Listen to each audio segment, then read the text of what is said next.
Upnishad, Part 2, Shlok number 1. Yadi manyase suvedeti dahar mevapi dabr mevapi nunam tvam vetath brahmano rupam yadasya deveshavat no mimanseya meva ta manye viditam. The teacher said, if you think I know Brahman well, then surely you know but little of its form.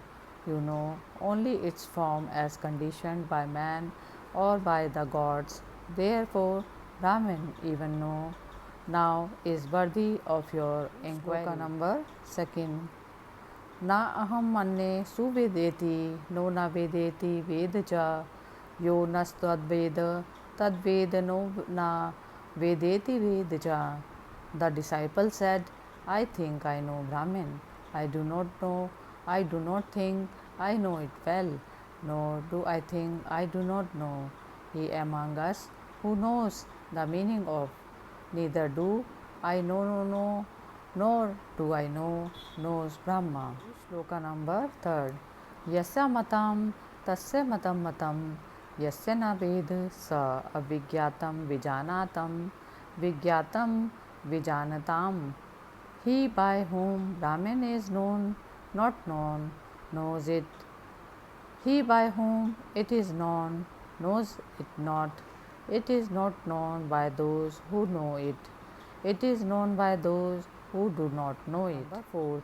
Pratibodh viditam matam ma tattvam hi vindate atmana vindate viryam vidya vindate amritam. Brahman is known when it is realized in every state of mind, for by such knowledge one attains immortality.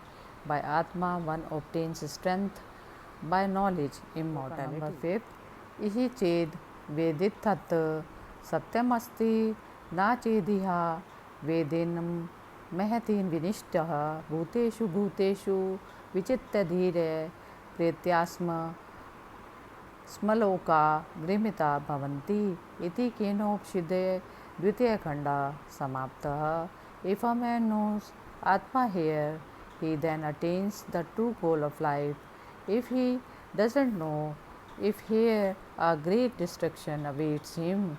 Having realized the self in every being, the wise relinquish the world and become immortal.